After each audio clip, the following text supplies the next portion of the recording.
From Austin, Texas, Alex Jones.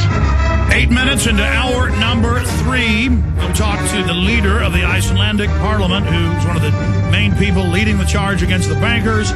Very exciting information. You want solutions? They're coming up, going right at the head of the beast, the heart of the system, next hour. In a moment, we're going to Chris Pinto, an amazing documentary filmmaker. We're going to be talking to him, and also you guys are welcome to get some of the DVDs of the films that we have at Infowars.com in there and show a few short clips of video behind Chris Pinto for PrisonPlanet.tv viewers to see the quality of these films. But I mentioned this at the first of the show. I want to cover it briefly now. This is an article out of ESPN.com today, Culled Out by Robert Montgomery. I want to get him on.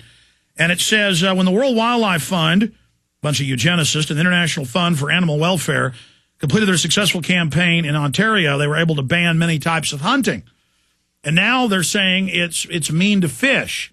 Now, there's big trawlers out there in the Gulf of Mexico and the Atlantic and Pacific that are overfishing. There are some problems. This is waterways. This is lakes, ponds, streams, rivers. And it goes on to say, now we see NOAA, the National Oceanic and Atmospheric Administration, and the administration planning the future of recreational fishing access to America based on a similar agenda of these same groups and other big green anti-use organizations. Because if they can train you what type of light bulb you can have, what type of toilet, what type of car, they can do anything. Home inspections through an executive order by President Obama.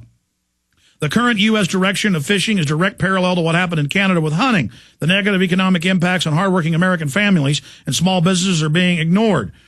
And it goes into the announcements of this unelected panel run by World Wildlife Fund, Greenpeace, Defenders of Wildlife, Pew Environment Group, and others, produced a document entitled Transition Green. And it breaks down what they're going to be doing. It says our lakes, everything. And clearly, most U.S. lakes are full of fish, and they can always be restocked. But this is about total control, federal licensing to be able to fish. This is about domesticating us and getting full control over our lives. Okay, shifting gears now. I only carry the best documentary films and books in our online video bookstore at Infowars.com. If you don't have a computer, that's fine. Everybody can call the toll-free number, 888-253-3139, or write to us at P.O. Box 19549, Austin, Texas, 78760. Again, P.O. Box 19549, Austin, Texas, 78760.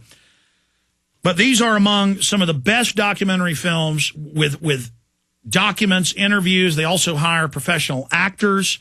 And again, we're going to show you some clips of that from each of the films in the background while Chris Pinto is talking.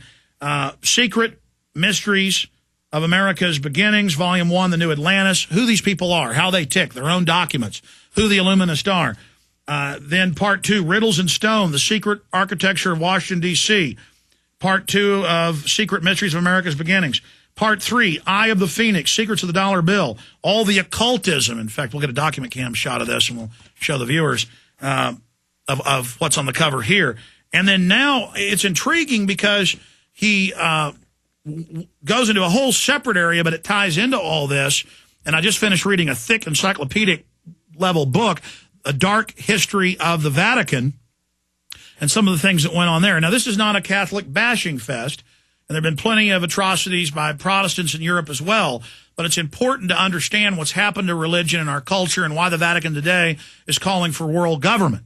And again, I'm not a Catholic, but I'm not here bashing Catholics. We've got Pat Robertson saying forced abortion in China is good and socialism is of God and of Obama. We have the clergy response teams today. Tens of thousands of preachers recruited to tell their flocks Romans 13, submit to government, turn your guns in, take shots, go to FEMA camps when you're told. We broke that 4 years ago here on Genesis with Pastor Butch Paul with the secret documents, and now it's mainstream news. But we're going to get into this today because A Lamp in the Dark is stunning information. So we now go to writer-director Christian J. Pinto, produced the award-winning documentaries that we just mentioned, and he joins us today. Chris, thanks for coming on. Hey, Alex, it's good to talk to you again. So much is happening. Again, I'm intrigued because I know it all ties together, and but how does this film really getting into the early church and through the Middle Ages and persecution by the Vatican and others, because then the Illuminati group, at least at its inception, was claiming it was anti-Vatican. So how do these groups dovetail together? Well, I think they dovetail because the whole concept of a new world order is really Rome's original concept. You can trace it back to 1494 when Pope Alexander the Sixth literally drew a line down the center of the world map, gave half the world to Spain and the other half to Portugal, and told them to go out and conquer everything. The claims of the papacy for more than 1,000 years have been that the Pope holds the place of Christ and God upon the earth, and so he has the power over the world, over all kings and princes and rulers and governors and so on. They're all supposed to submit to his authority, whether they know about him or not. Some people might remember the film years ago with Richard Chamberlain, Shogun, the big, long 6-hour series that was based on the book by James Clavell. Well, at one point, the storyline basically is it's this English sailor who's stranded on the Isle of Japan, and he learns the ways of their culture and so on. And there's all of these Jesuit priests that are there in Japan, and they're working, of course, to try and take over the shoguns and their empire and so on there in Japan. But the shoguns don't realize this. And Richard Chamberlain at one point is trying to warn them about what these guys are doing. And he informs them at some point that the Pope had given their land over to the Portuguese. And they're looking at him and say, well, this is not possible. How is this possible? And so on. Of course, they had no idea that the papacy and the Vatican have made these claims for centuries. And they had the Portuguese rudders. That was the big secret, was that the Vatican had the good maps of the seaways that nobody else had globally. Right. And from what I understand, the Jesuits actually counterfeited some of the maps and showed them to the shoguns to deceive them about the land masses and the waterways and all that kind of stuff. Well, let's fast forward for a moment.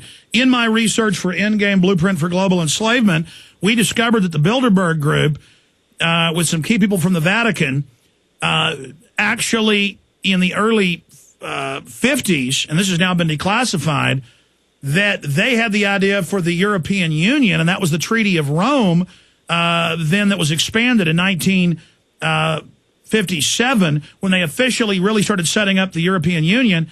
And that's why a few years ago they had the 50th anniversary in 2007 of the EU, when the EU wasn't officially set up until 2000. Yeah, the EU is said to be a total Vatican project by, in the book, The Power and the Principality of Europe. That was set forth by an English Conservative Party member, Anthony. I can't remember his last name. But anyway, why did the Vatican then go after the Templars? That's an interesting. That is really said to be the Templars. The suffering of the Templars was said to be more through the King of France, at least from what I've studied of it. And the Templars were bringing in. This is in the 1200s now. They had been over in the Middle East. They were in Jerusalem. They're dealing with these different groups, like the Yazidi. They're dealing with the Muslims and the Jews and so on. And they were creating a kind of amalgamated religious system where they were blending in all of these different world religions. And that's a key. That's kind of part of, a lot of the research that I do is showing how the New World Order, the way that they're trying to unite the nations is by breaking down all the boundaries that separate men. World politics is one of them, but world religion is another. And we see the UN pushing this, Maureen Strong pushing it, but separately we see the last couple popes getting up and having these big conclaves of all the religious leaders there in Vatican City praying together. Right, as they did back in 1986 and then again after the year 2000. And then the United Nations, of course, having their big Millennium Summit where they get all the different leaders of the world religions, who claim that they're all praying to the same God. But that's all part of this move to create a one world religion or a world religious belief system that will go hand in glove with a world political system. But from the beginning, Rome was using Christianity as a political tool once Christians were able to become dominant. So I'm going to try to shut up now. We're about to go to break, but let's go through the chronological order of what the film covers.